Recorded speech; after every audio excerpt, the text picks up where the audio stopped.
There we go. Now we're recording. Okay, everybody. Yeah, thanks for joining us. This is going to be a kind of an unusual story forge in that we're tinkering in the documentary space, I believe. That's the last that Gary and I spoke anyway. Yeah. And I've got a little bit of experience with some documentary films as well, so I'm happy to kind of share that with Gary. And maybe a great way to get started for everyone's sake is for you, Gary, to kind of describe to us what the project is and where it came from, and maybe a little bit about what you hope to achieve with it. Yeah. So, hi everyone. I'm Gary Thomas. I've written my memoirs basically. I was born with a flat nose and a cleft palate, which is a hole in the roof of my mouth, and I couldn't talk properly until I was 9. So I had endless amounts of people making fun of me in high school and going through that and overcoming all of those challenges. So my book is part memoir and part self-help. But now I've made a half-hour film. I've been very lucky, fortunate, to be funded by Arts Council a lot. So my current film is a half-hour film about me being a carer for my mother who had Alzheimer's. So that's like a very different subject, but that's like me now. And then you have me kind of growing up. And so it was back in May, sure it was back in May, which seems ages ago now, but we filmed me just talking to camera about different sort of episodes in my life, so like my early childhood and that. And that's, I think, I've got about 90 minutes of footage, but it, for the documentary, um, just me talking to camera is going to be like, I feel like it needs something else.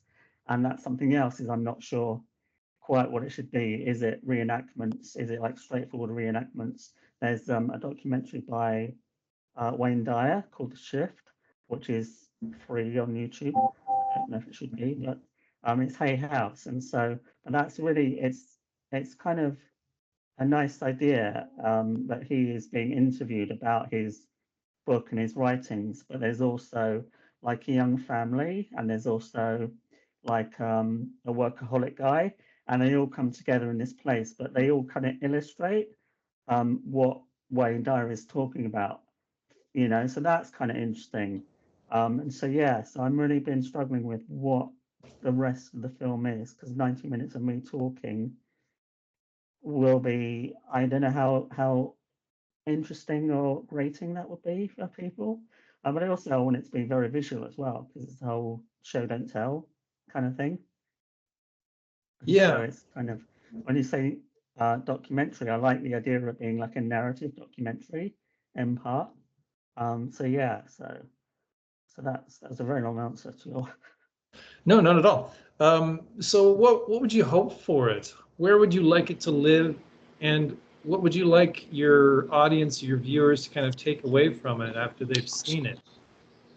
Yeah, so I think there's an audience. There's three kind of separate, or there's definitely two audiences. There's the people that were like me, born with a facial deformity and want to kind of learn something about themselves and learn how like I overcame it. And there's also the self-help element as well. So it's kind of people interested in self-help.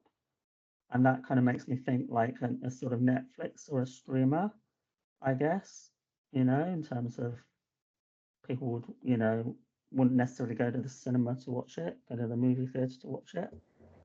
So yeah, so I guess a streamer Disney, I think like documentaries, so there's a film called The Secret quite a while ago, and that kind of they released the book and the film at the same time, so it's that kind of thing potentially, yeah. Yeah. So And if you've you got, don't, that's really hard, like without a publisher. So I'd like the documentary to kind of live somewhere, kind of separate, like on a streamer, would be great. Yeah. So yeah. are there any organizations that offer support for folks who go through what you went through that? Yeah, there is. Yeah, there's CLAPA, which is Cleft Lip and Palate Association. So that's really specifically for my condition. And then there are others in the UK. I think there's Smile Train as well. That's very US based. So that's all about helping people with deformities. And yeah, and that's from like very young people to adults. Yeah, and then so I suppose they're the two biggest organizations. Have you ever contacted them and asked whether or not anyone would be willing to go on camera to talk about the just that type of deformity in general terms, and to comment on the difficulties for people of every age group going through that, and this type of support that they offer and that type of thing? Yeah, not yet, although that's probably a really good idea for my next job to actually do that. Yeah. Funny, I did that with the film about Alzheimer's, and I got to speak to a scientist at UCL, and that was really good, really interesting, lots of insights there. So yeah, that'd be a really good idea to do that. Yeah, the idea being that you're creating as much texture as you can for the narrative and Yeah, have as many other people talk. You're right, it yeah, gets pretty samey if it's just you speaking to camera all the yeah, time. So when we did, I mean, we were doing Canada's, my last feature doc was on what's known as Canada's most beloved TV series ever, which yeah, was our Mr. Rogers. So we spoke to as many people who had anything to do with the show as possible. And literally, we talked to them for as long as they would put up with us having a camera in their face. We came yeah, loaded with questions. So we would talk at length about what we thought the story would be like and the shape and the structure of the narrative. But then we would just get them to talk in general. We'd go down our list of questions that we wanted them to address yeah, specifically, and then we would just invite them to talk about the subject in more general terms to see where it would go. yeah, Because oftentimes they would lead it to a place that we didn't see coming, and they might mention other people. And yeah, whenever you get into a situation like that, the last thing that you should to ask them, and by that, I hope that didn't sound wrong. I mean, you definitely don't want to come away from an interview without asking, who else could you recommend that we speak to right, yeah, that might provide some valuable insights that would help the yeah, people that we want this movie to be for. And because we kept adding and expanding the list of interviews that we had for ours, because people were more than happy to connect us with the next person, which was wonderful. okay, I mean, yeah, that's cool. Yeah, it made a huge difference. So yeah, the first thing would be to at least get a couple of experts to yeah, talk about it, about the phenomenon in general, and to give you some insights into what people are feeling. You'll be able to talk to camera about how it was for you to go through it, but then to have experts say that generally speaking, these are what people struggle with the most. yeah, Uh, that gives it a lot more kind of depth and again, some texture to it as well. yeah. And when you did that, did anyone take it to like an area you didn't think it would go, or was any of them a surprise to you when you interviewed people? Not as much in this last one because there weren't really any kind of secrets. We would learn Yeah, things we didn't know, but there right. were, and we did go into the production wondering what would happen if we're doing this essentially a biography on the man as well as the show, like the lead Yeah, actor in the show. What would happen if we were to uncover some skeletons? right.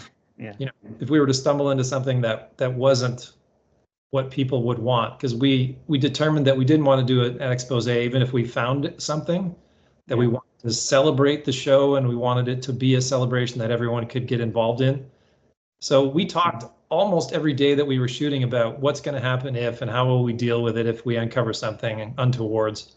And yeah, fortunately, there was nothing like that at all. Nothing. He was exactly the kind of person that you would hope he'd be, and it was just lovely.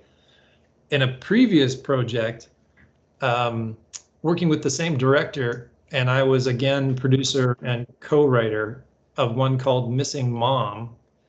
My director friend had family troubles, and his mother went missing 25 years prior, and uh, nobody really knew what the story was.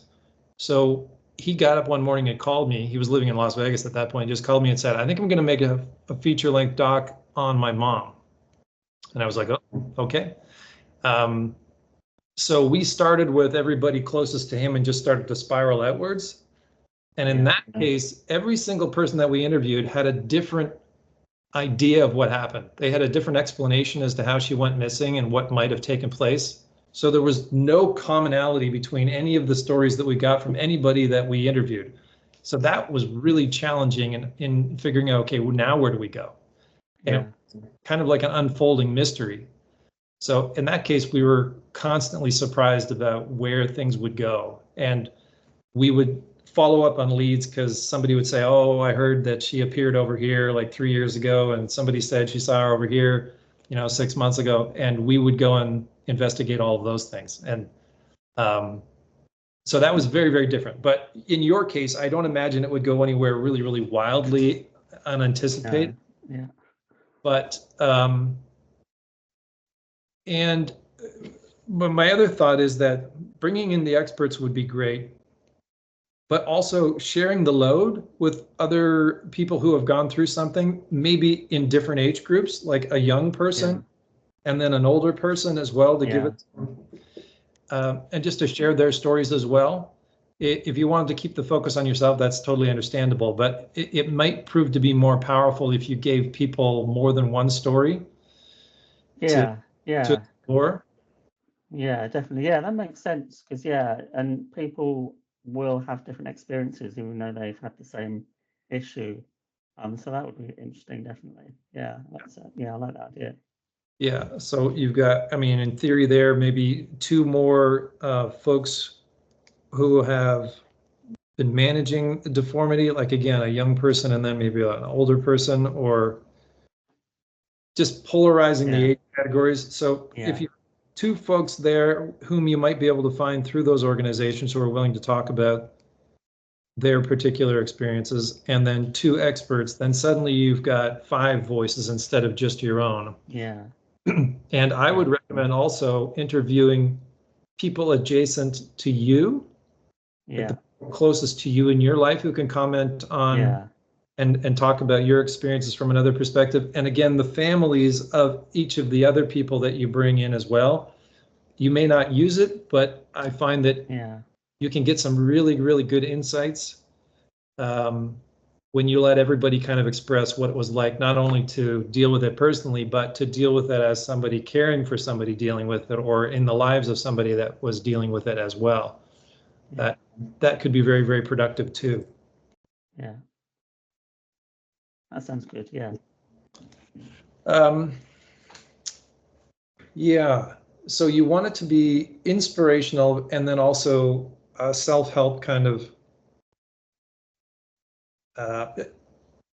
Yeah.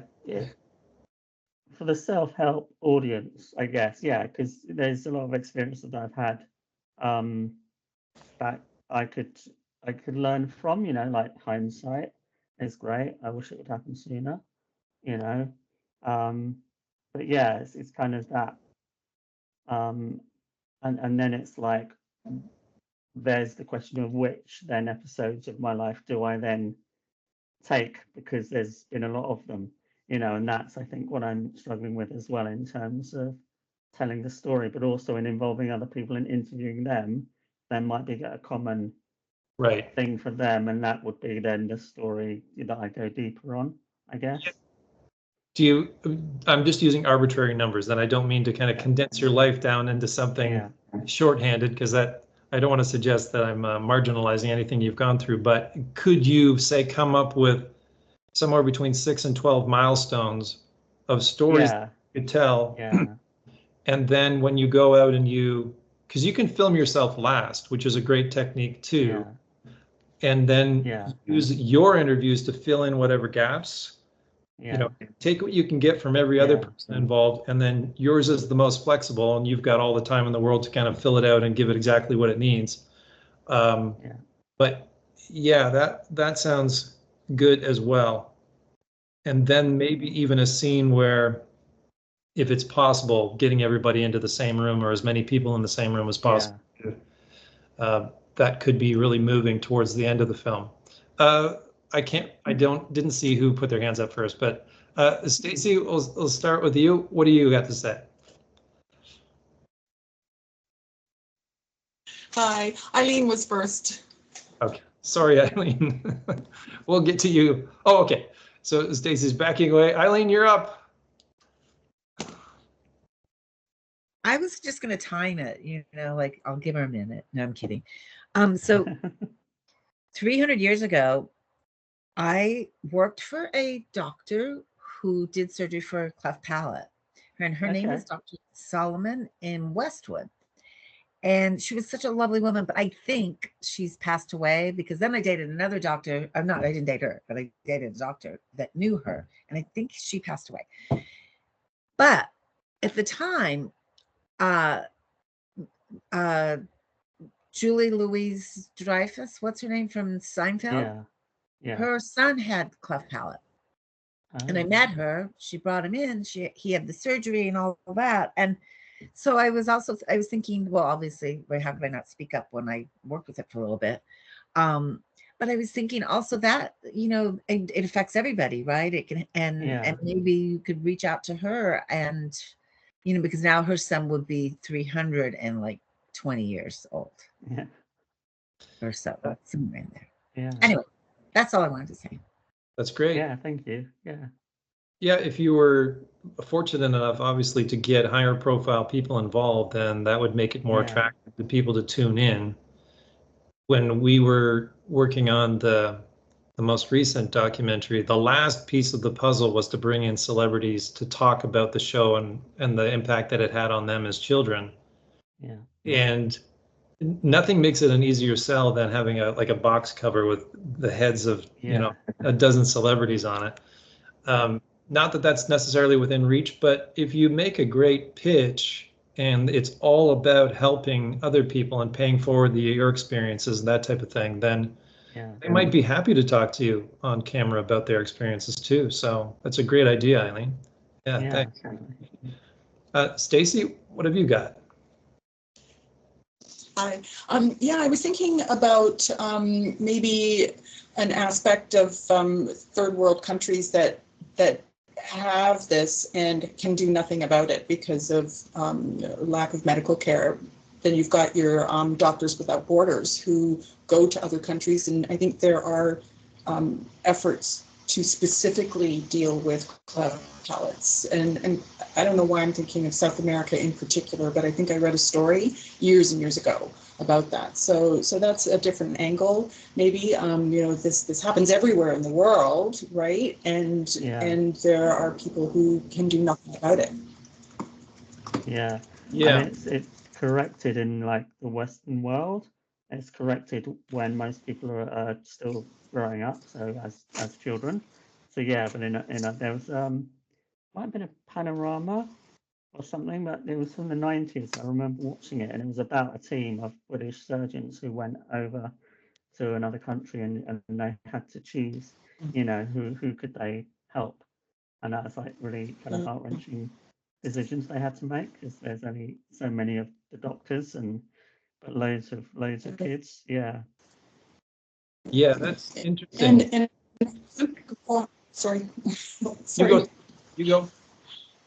Oh, I was just going to say, I think Joaquin Phoenix has or had it, right? He had corrective surgery to deal with that. I had another.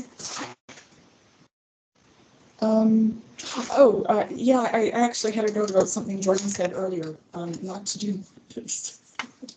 Jordan, you said earlier, when you were doing Mr. Dress Up, if you had uncovered something dark, you weren't going for that kind of film, so you wouldn't have exposed that. I was wondering, if you had found something, like let's say, for example, the story of Jimmy Savile, the UK guy, he was exposed right after death. Yeah. If someone had done something about him when he was alive and didn't expose him, and then when he died, maybe it came out and it was found out that they knew about it and never said anything, there would have been lots of backlash. So I'm wondering, if you had found out something about Mr. Dress Up and said nothing, it would have come out, right? And then would you have been criticized for not exposing him? Yeah. So that's a question I have. Yeah, no, great question. I suppose when we were talking about it, we were thinking in terms of something that would just simply be unflattering, but not devastatingly controversial, like the Savile story. If we had uncovered something that grotesque, it likely would have either collapsed the project completely, or it would have had to become more of an expose. And Mm. yeah, I can't tell you what would have happened exactly if we had uncovered something like that. We went into the project thinking that the Canadian Broadcasting Corporation was going to be the villain of the piece, because they were so difficult and they were mismanaging the assets to such a degree that it was basically just rotting away and disappearing. So that was the kind of position that we were taking. They were going to be the black hat of the whole story. And in the end, we had to make a deal with the devil and back away from that because they were instrumental in allowing us into all of the archives and everything and giving us permissions to use the music and all of that. So yeah, it was tricky, and there's always going to be compromises and difficult choices to make. We did not want to get into bed with the CBC. I'm not a fan. And but once Amazon came on board, up until that point, the CBC had been fighting us and wanted us to go away and weren't cooperating at all. Didn't want anything to do with the project. Once Amazon came on board and started telling people that they were going to make a major project around the Mr. Dress-Up property, then suddenly the CBC became very interested. And they weren't about to be upstaged by an American company. So they said, we'll give you full access to the music, to all of the episodes, everything in the archives, all of the old assets, including the puppets and all of that stuff, as long as you tell people that we've been a champion of this project from the very beginning. That was our deal. And we wanted all of that other stuff so badly that we made that deal. And that allowed us to rebuild the Mr. Dress-Up set on an actual CBC soundstage like it was originally. And then we got their help in coordinating the celebrities to come in on that stage and be interviewed on the set. And that basically was the last piece of the puzzle that we really wanted. So that's not at all what we were talking about, but just, again, the kind of idea that you're going to find something a lot of the time that you're not expecting, and you're going to have to make some compromising choices to make it all work and come back together. But I suppose what I can tell you is that if we've found out that Mr. Dress-Up was another Savile story, then yeah, I might not have wanted to pursue it any further, and I might have handed it off to somebody else to do as an expose. But I thank goodness that was not the case, and that every single person that we interviewed was lovely. And every one of those people said that he was exactly the person he was on screen, even when he was at home. He was just a very lovely, creative, insightful, very sensitive man. So he was just like Mr. Rogers in that respect, which is why they were best of friends and appeared at each other's weddings and knew each other their entire lives. So, and that's that most people don't realize, is that Mr. Dress-Up and Mr. Rogers were best friends, which is lovely. And they came to Canada together. I'd love to tell that story about the two of them coming to Canada together. So just picturing them traveling together and building that first season of Mr. Rogers as a team in Canada for the CBC is an amazing little kind of slice of history for both the US and Canada. But nobody tells that story. And nobody in the States talks about how the Mr. Rogers show was started in Canada by Canadians, for Canadians. And we gave him that opportunity to create that show. It would not have existed without the CBC. And once his first contract ran out, he went back to the States and changed the name from Mr. Rogers to Mr. Rogers Neighborhood. But otherwise, everything was the same. King Friday, the trolley, all of that was built by fabricators in Toronto, Canada, for him. So anyway, a secret history that most people don't know about. Anyway, yeah, there will be. Sorry, you said something? Oh, no. I might have said, but that was it. Thank you for answering that. Yeah, no I worries. always wondered about things like that. Thank you. So when you put together a narrative film compared to a documentary film, you work out the story for the narrative first. Obviously, there's famous stories about things going wrong and having to pivot and alter things during production. There's always going to be problems. But for the most part, you've got your story completely locked down, and then it's just a matter of translating that story over to film. But when you when you put together a documentary film, in my experience, you're really researching and hunting for the story. And the story might not be really, really obvious until you're even editing. You know, the more that you gather, the more footage that you have, the clearer the picture of your narrative becomes. But you're going to have way more footage than you can do anything with. Like we had, I don't know how many hours, hundreds and hundreds and hundreds of hours of footage, because we took 5 years to make it. It was a long time to get that one made. We got shut down for a solid year because of COVID as well. That didn't help things. But so it might have been only 4 years had it not been for COVID. But nevertheless, it was years in the making. And it was very slow to start. And then it began to accelerate as producing partners came on board and more people had faith in what we were doing. The last of which being Amazon, which was great. Yeah, because our project went from about $75,000 to 125, and then a big producing partner came in, which gave us $250,000. And then when Amazon came on board, it suddenly was a $2.2 million project. Like it was just, it kept transforming and accelerating as we went. But if you're patient, you don't need that kind of money, right? Money just kind of makes up for time and resources. But if you've got time, then you can be very, very careful with it and really take your time in talking with all of these people, other people. And on the subject of the global kind of impact of these kinds of deformities, I do think that's really, really good, because the film could start by introducing you, which would make perfect sense, and letting the audience get to know you and your story. And then there's typically a moment where the narrative kind of pivots a little bit, and it's all about just the impact of the deformity on the world as a whole. So then you bring experts to talk about it. And then you could even go out as far as illustrating, like, we were just talking about how it really has a devastating effect in other parts of the world where they're not prepared. They don't have the resources to deal with it. And after you've explored that a little bit, then you pull it back into your own story and maybe start introducing the other people that have dealt with it, and move through that. And then there would be a point, I imagine, in the narrative where it goes from talking about you and the hardships that you went through to how you dealt with it and how you've come out the other side. And that would be a major turn in the story. And then you can revisit others who have also had success stories. And maybe the last story that you wrap up is the youngest person. Maybe it's a person who has not yet gone through the procedures, so that you can kind of end the movie with a little bit of hope. Or you could revisit that person after they've had the surgery and close with that, so that you can actually watch someone having gone through it. So, again, you'd have to be patient enough to let them go through however many procedures they needed to, but revisiting them and having them then talk freshly about the impact that it's made on them could be really powerful. Yeah, that sounds really good, actually.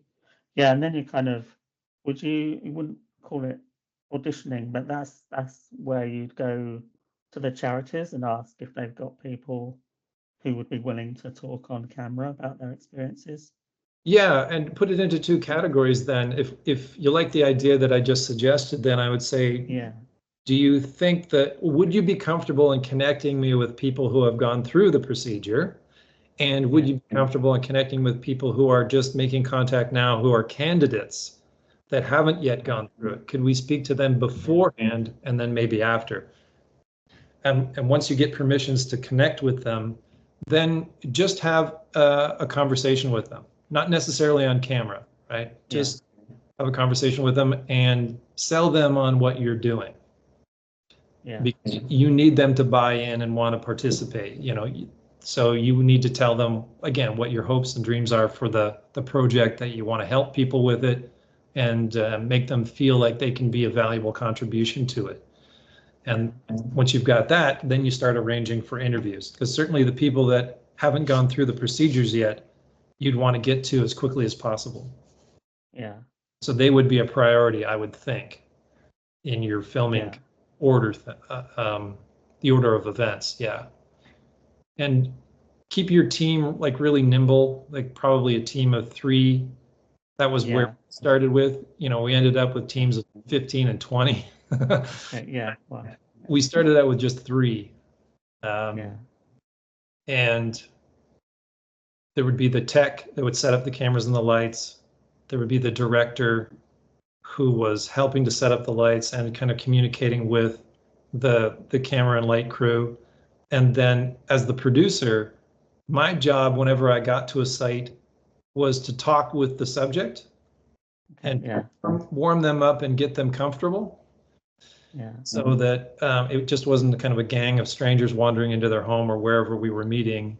And then Yeah. we would just shove them in front of the camera and start cold. That typically doesn't go very well. So I would talk Yeah. to them for the 15 to 20 minutes that it took to set up. I would talk with them the whole time Yeah. and just get them very comfortable. And then once it starts slow and start with things that are very easy for them to talk about. And then you get into some of the things that are a little more challenging, not because it's dark or deeply personal, but just that they'd have to kind of be more comfortable to get nice long Yeah. runs out. Honorable. Yeah. Yeah. Conversations. Yeah. Yeah, there's a strategy for it. So the first ones would maybe be people that you know and you're most comfortable with, so that your little team can get Yeah. shook out and everybody knows their place and how it works. Yeah. And then get out to the people that you're kind of strangers to. Yeah. So you've got your act together before you expose the team to people you Yeah. don't. But Yeah. yeah, very, very doable. I would suspect that you're going to be in for at least a year to be able to pull this Yeah. off. Yeah. And then if you are talking to people around the world, that could go on and add extra months to it as well. Yeah. Definitely. Yeah. Yeah. I Any think other we had. thoughts? Oh, sorry, Gary, what were you saying? I think when we had 6 people altogether when I was being filmed, so they just came here, which is nice. And that's the other part of it because, and again, it's like this is like the latter part of my story that I'm having to sell where I live and then move to somewhere else, buy a new house basically, and move somewhere else. So that's part of the story as well. So we filmed kind of me leaving the house for the last time, you know. So yeah, so there's that, which we might not even use, but that would be like a nice kind of ending, you know. I found I'm now kind of standing on my own, but then there's a lot to cover because there's, you know, so yeah, there's however many years I am old, is all of that, you know. So that's the other kind of struggle because it changed really when I left high school.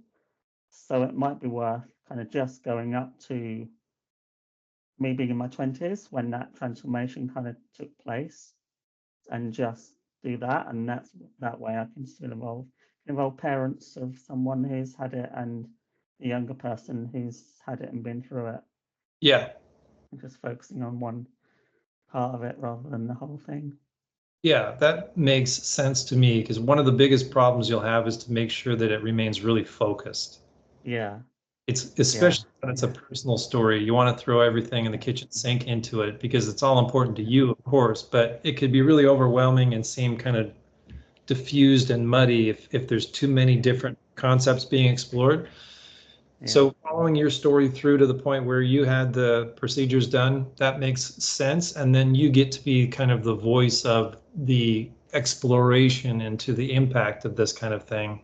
You're the host Yeah. of it as well. And then you come back to your story at the end of, yeah. And the house stuff sounds interesting. If you could weave it in, that might be nice, but it would suggest that you're kind of starting a new phase in your life. So Yeah. Yeah.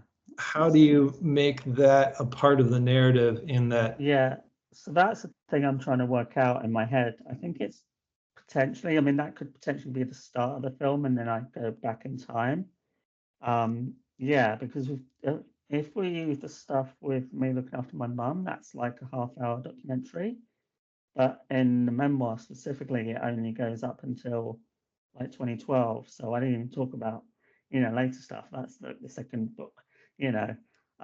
So yeah, so I think it is kind of in like in my head, that's the issue. It's become overwhelming because I'm like, what do I focus on? What part? And there's so many stories and so many ways of telling those individual episodes of my life Yeah. within each part, So yeah, so that's the challenge of kind of putting, yeah, because the half-hour film, because it's a documentary, I was like, yeah, I don't have to write a script.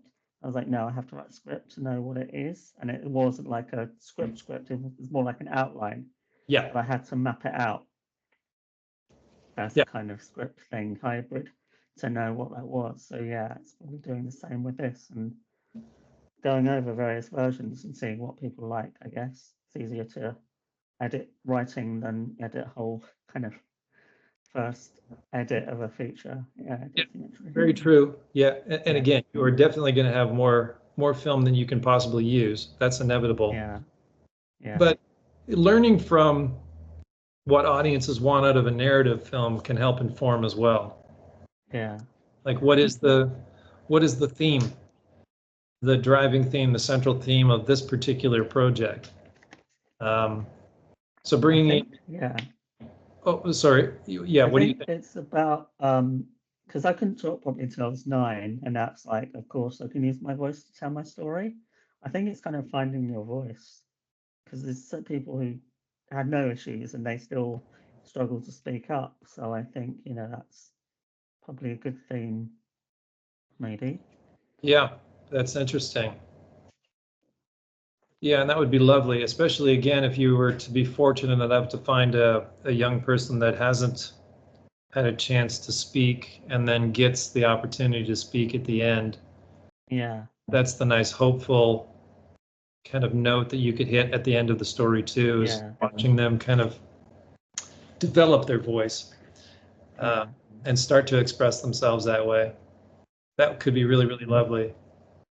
But I wouldn't yeah, I wouldn't wander too far off the like the deformities themselves and making sure that that's yeah, the anchor point for everything. yeah, I mean, there's more than two, but this could be a biopic of your life story, or this could be a documentary with a call to action about these particular kind of the deformities and how people have managed them. They're very, very different yeah, projects. yeah, But what yeah, you described to me when we first sat down here today would be the latter, right? A yeah, yeah. useful, That inspiring that would thing. excite me more. Yeah, definitely. Yeah, Yeah. So then containing it just to the points of your life, and again, maybe writing out the major milestones in your struggle yeah, from birth until when you had them, I don't know if resolve is the right word, but, yeah, just with yeah, procedures. That's probably where I would focus just on your own life. And then that would inform kind of the questions that you would ask the other subjects. What were yeah, the major milestones in their stories as well? yeah, yeah, And like you said, finding the parallels between your stories and theirs. Um, and just asking everybody, what's it like? yeah, How does this feel? What would you want other people in the world to know about having this condition? Uh, yeah, and what would you hope for the future? And if you get like a dozen questions that you can consistently ask everybody that you talk to, then in the editing phase, they stitch together nicely. So whenever you shift yeah, to talk about a different subject, then you'd have a half a dozen voices that you could cut into that. yeah. That makes sense. Yeah, And then my favorite strategy that my friend, director Rob McCallum uses, and we discovered it by mistake the first time, and then he's made it a very important part of his production every time, which is, again, filming yourself last, or yeah, filming somebody that you have at arm's reach last. So he uses me to plug holes in the narrative every time. yeah, So we'll gather everything up, we'll make a cut, and there'll be kind of breaks where the flow of the story doesn't quite go nice and smoothly. And we'd say, well, we'd love if we had somebody to say this type of thing here, and if somebody else could say this type of thing here. And then he'll just record me for hours saying the things that we need. yeah, And it's not like I'm lying or anything like that, but like, for instance, we wanted to talk about the early days of Mr. Dressup and his relationship with Mr. Rogers. And yeah, pre-COVID, we had the wife of Mr. Rogers willing to talk with us. We were going to put her on camera. And she was ready, and she was very happy about the idea of exposing this part of their history.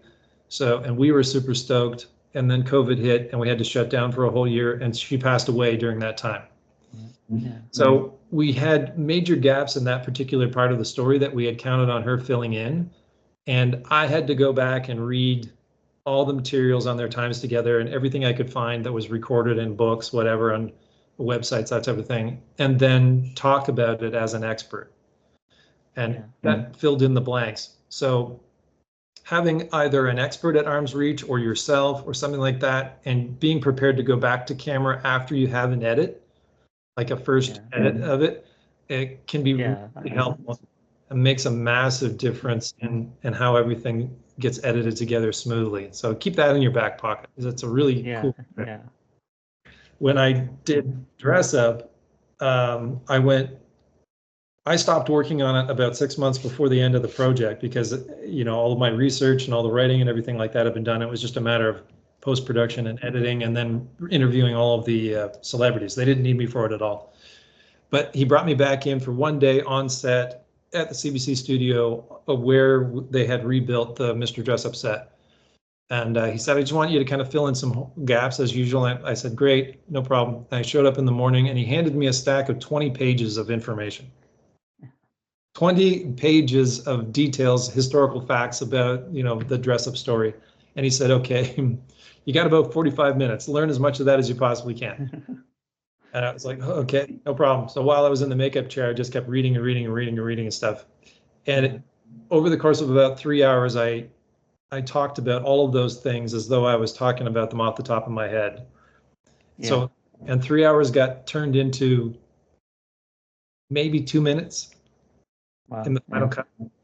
But we at least had lots of options that we could place in all of the gaps. And then after my day of shooting, we ended up getting the man who wrote the biography of Mr. Rogers. We ended up actually getting through to him finally, and he became available. So he came in and he took over as an actual expert to fill in the gaps. That's some of the ones that I tried to fill in. So that was great. And I got relegated down to a much lower tier, rightly so. So I've got, I don't know, less than 2 minutes of screen time in there.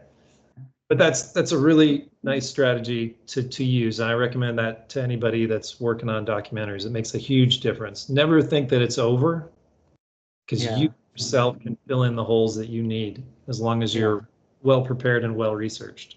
Yeah, definitely. Cool. Yeah, that makes sense. Stacey, did you have something else to say? Your hand's up. Yes, I did. It occurred to me, I know nothing about this, but it occurred to me that maybe this corrective surgery happens when they're very, very young. And I'm just wondering if you're probably going to end up talking to parents more than maybe children, or talking to children if they're old enough to talk to, of course, but maybe not an infant. So yeah, you're probably going to talk to parents. You know better than we do when surgery like this would happen. Do they correct it very, very early now, like when they're still infants, or do they have to be older so that maybe there's already some development going on? I had it when I was 4, 5, 8, and 9. 4, 8, and 9. So that was correction to the roof of my mouth. I don't know why it was done 3 times. I think when you grow, everything grows. So and they still don't know what causes the other aspects of the face not to grow. I didn't have a chin to speak of, so everything in my face was kind of set back.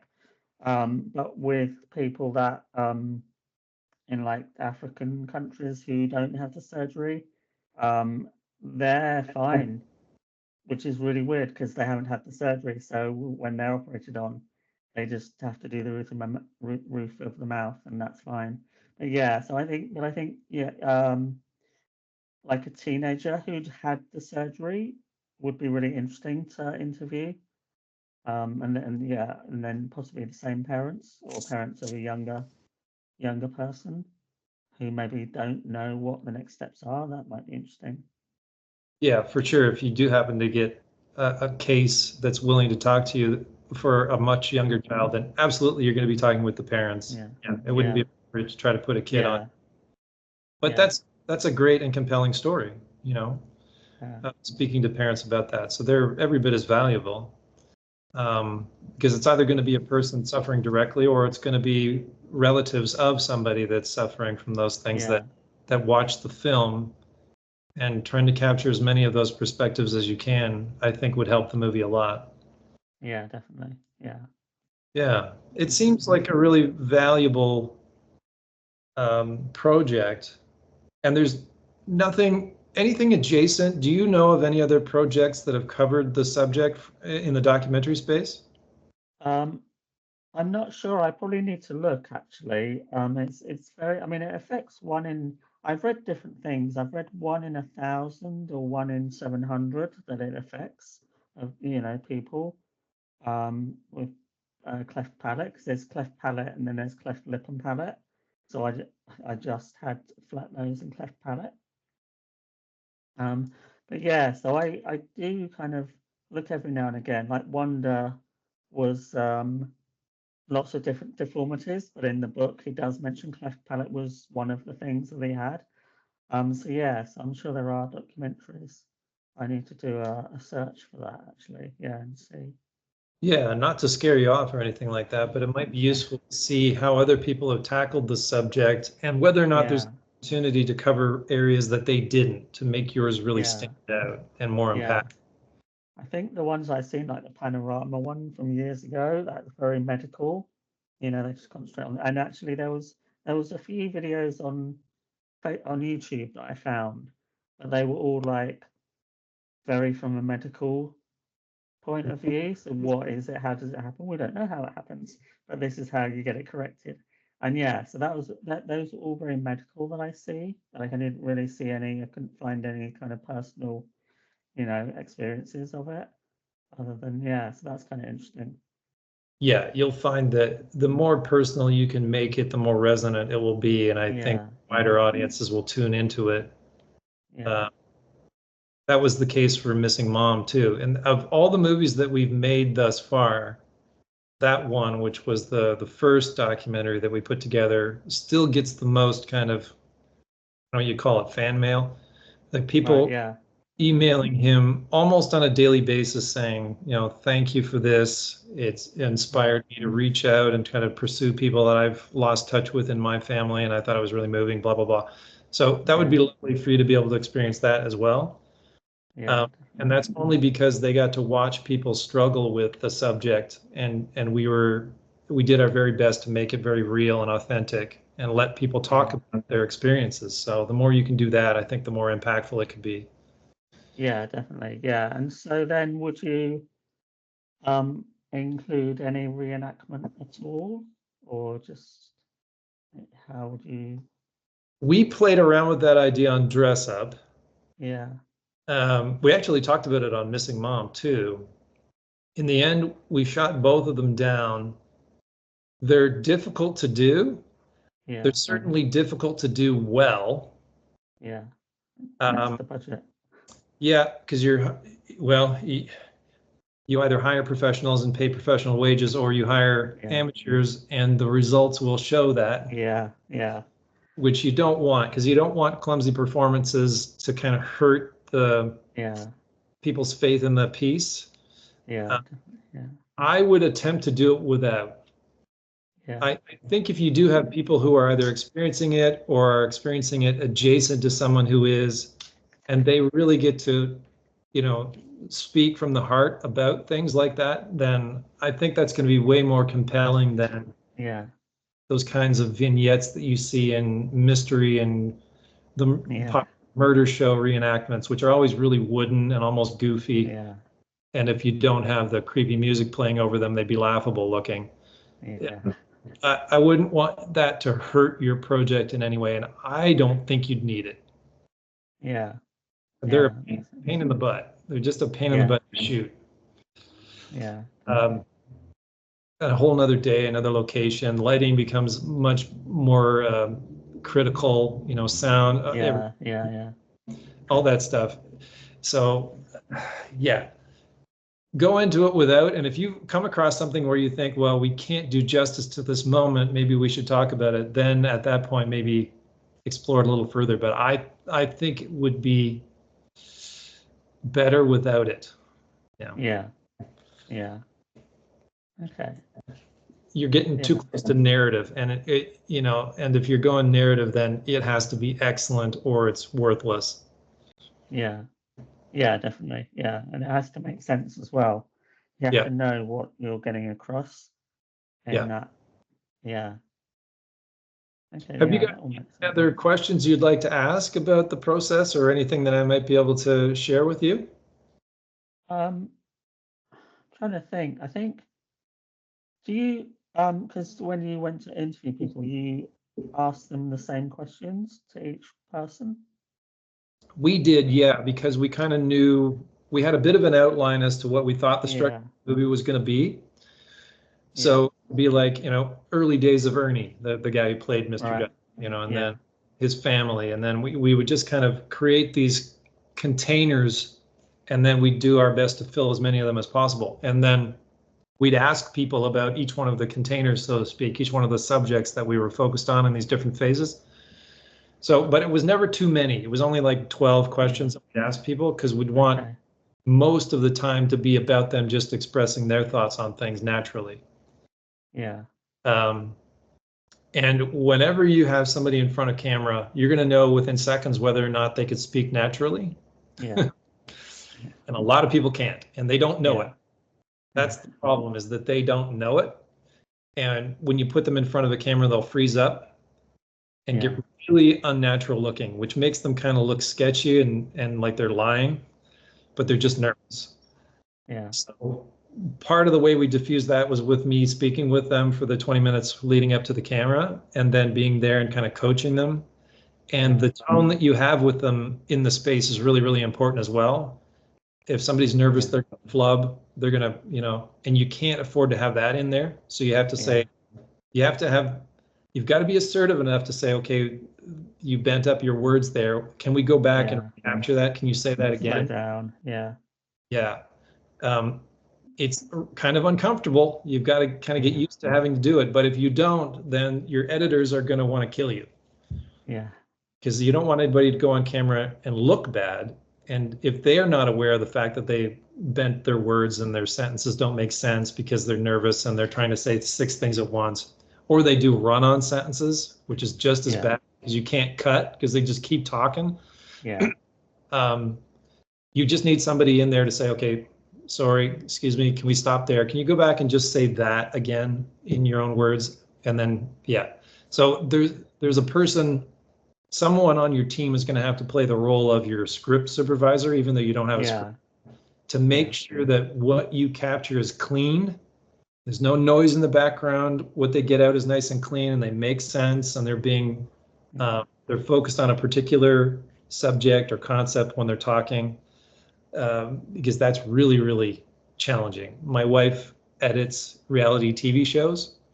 Okay. Yeah. And I watch her struggle and pull out her hair because the cameras will overlap. Like somebody will capture a cameraman, or nobody told the subject to stop and roll back and roll through it again and do it.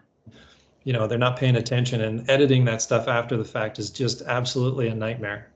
Yeah. Yeah. And Definitely. Yeah. ultimately, what you want to do is to make everybody that goes on camera look flattered. Like it has to be flattering to them. Again, this is not an expose, so you're not kind of putting them under pressure or anything on camera. You want them to feel good about their participation. And if you shoot for an hour and you don't get anything good out of it, then they're going to be insulted you didn't use anything. And you don't want to go back and say, well, you sounded like an idiot, but you weren't. So slow and steady when you're talking to people is best, and just to keep the energy really, really relaxed and comfortable. And sometimes even all of those efforts are lost and the person is just junk on camera, and you have to let it go. Yeah. We had a woman who was the daughter of the man who composed the theme song of the show. Okay. Yeah. The man has since passed, so we talked to his daughter, and she was terrible. We could not use her, and unfortunately, after the fact, she was really insulted by that. Right. Yeah. But we had to take that because putting her on camera would have been more insulting. Like cutting her into the movie would have been worse for her than not using her at all. Yeah. And for the movie. Yeah. Yeah. So it's not easy because when you get so invested in the people that you're interviewing and the project as a whole, but you've got to have really firm kind of, assertive instincts to say, nope, that's not good enough. We've got to go back. No, this doesn't good enough, all that kind of stuff. Yeah. Yeah. So No, having makes a sense. taskmaster, working with you is good. Yeah, yeah, that makes sense. Yeah. Cool. Has anybody else got any questions or insights that they'd like to share as Gary is looking down the barrel of a fresh documentary project, which is a massive undertaking for anybody? And anything you want to share or questions you'd like to ask?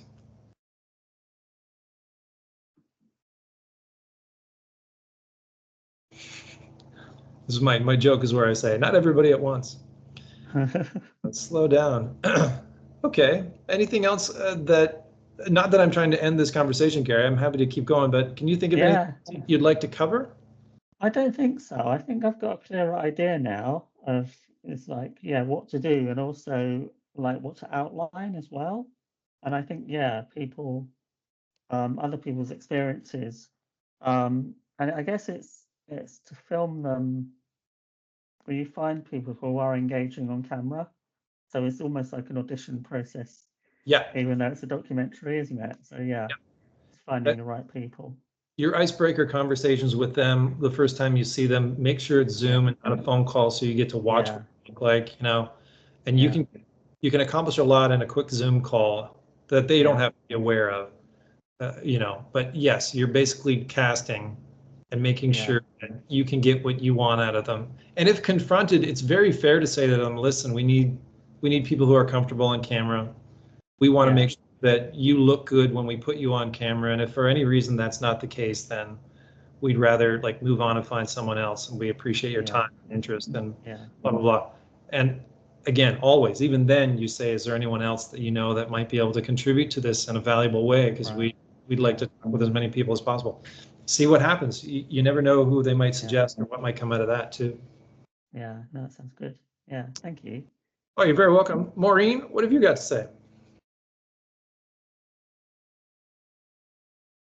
Hello, everybody. Hi. I just curious. I wasn't here in the beginning, Gary, so I didn't hear. Like, is this something you're going to put at the forefront of all your projects right now, or is it something you're just thinking about? If you do it, are you going to set aside your other narrative projects? I'm just curious.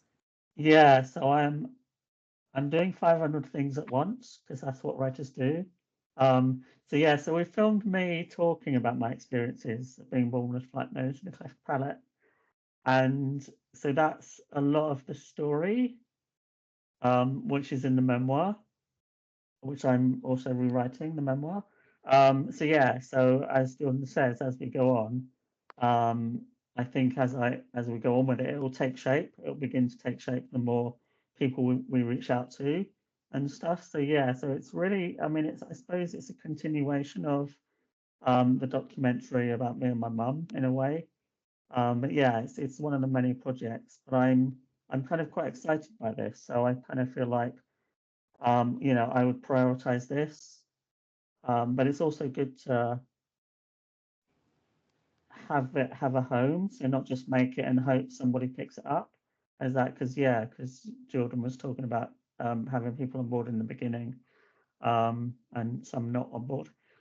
So yeah, that's yeah. So if it so I guess it's because this is a very something I can kind of do, you know, that feels more exciting than yeah. So what the writing will potentially take a step back.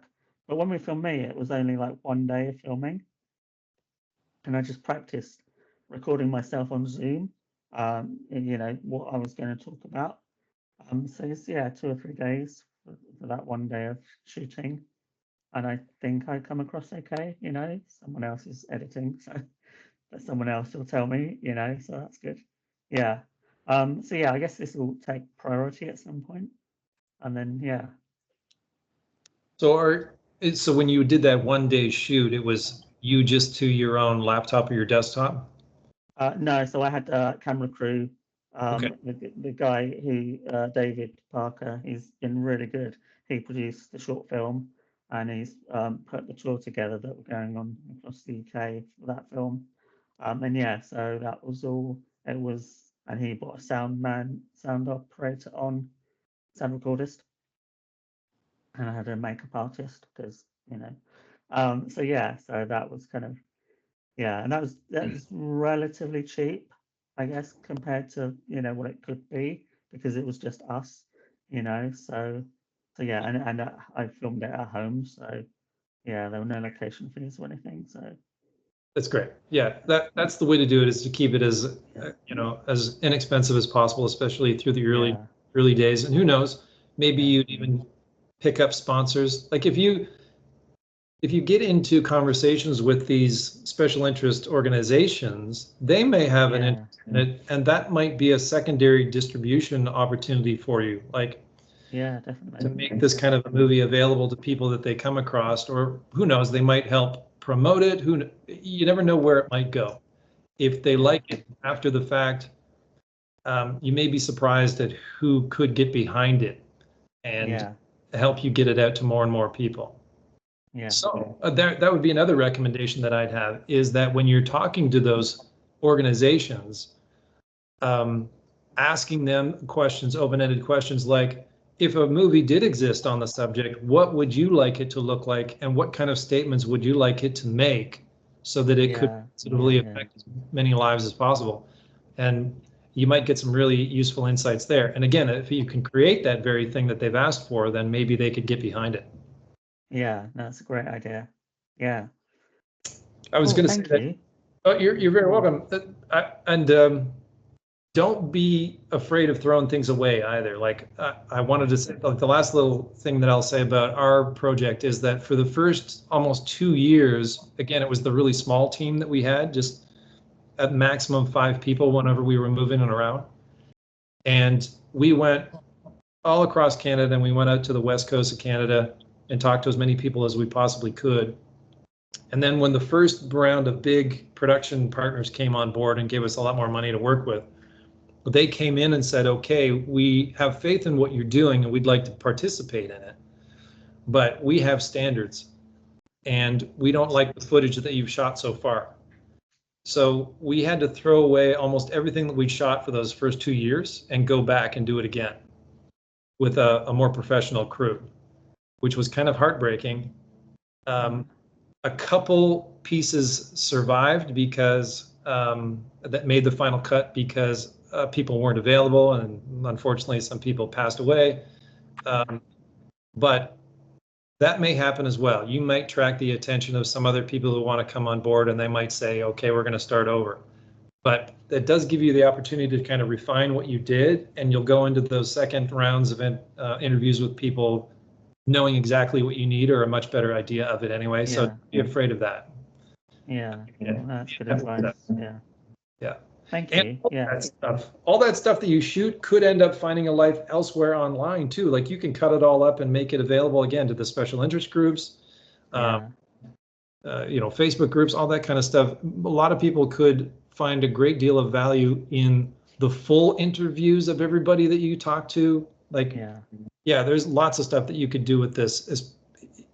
As soon as you know that you've got something that will help and move people, then you could be working on this in some way, shape, or form for several years. Yeah, like any other film. Yeah. No, that's all been useful. Thank you. Yeah, really useful. Yeah, you're very welcome. Maureen, did you have a second thing to say? The hand's still up there. Oops, no, I forgot to put it down. I'll just add congratulations, Gary, on initiating this new project, and I look forward to hearing about how it's developing. Yeah, I'll keep it. I'll put updates in the circle. Every now and again. Yeah, please do. We'd love to keep an eye on it. And of course, if there's anything that any of us can do to help out, even if you're just bouncing ideas around, an outline, what have you, then don't hesitate to reach out and ask, because we'd love to. Yeah, great. Thank you. You're very welcome. Okay, folks, we're a little early, but I'm really pleased with that. I thank you all for joining us here today. Before we check out and wind things down, is there anything that anybody would like to ask? If not just on Gary's project, in general terms, what's going on Buzztown, anything like that? To plant a seed about another forge for the future? Eileen? Jose, I really think Jose's story would be a good forge for the future. Okay. Future forge. Cool. Yeah. I'm already have a conversation going with Jose, so we'll definitely find a time to do that. No doubt about it. As long as he wants to still. Yes, of course. Thanks, Eileen, for plugging it in. And Stacy? Yes, I have an idea that we have talked about in correspondence. So I'm looking at that for my creative nonfiction course. Yeah, about the robbery. Yep. The art heist. The dust is still kind of settling to the revisions that are going to go on in Buzztown, but I think we're almost there. But shortly, not shortly. Sorry, I'm stumbling because I'm not sure exactly what I can promise. But in the near future, I'll be reaching out to both you and Jose to talk about, in what order we can do it. Because I love doing these mini forges. This was a special, unusual one because it's not about the process that I usually use. This was just about my experience as a documentarian. But that was super fun too. But typically they'll be more along the lines of a traditional mini forge when you're shaking out the details of a narrative. And I'm always eager to do that too. So I'll look forward to that. Give me a little bit of time and I'll start reaching back out. And looking forward to it. Yeah. Anything else anybody else wants to say today before we wind down? Thank you. Just thank you as usual. You're very welcome. Thanks, everybody. Thank you. Cheers. It looks like Jose Thank just got you. here, but we're Thank you. just finishing Jose. No, he's been here the whole time. Oh, he's been here. Oh, okay. Sorry, my phone wasn't showing his picture before. Yeah. No, all good. Okay. Have a great day and a great weekend, and we'll talk to you all very soon. Bye. Cheers. You too. Bye. Take care. Thank you. Bye.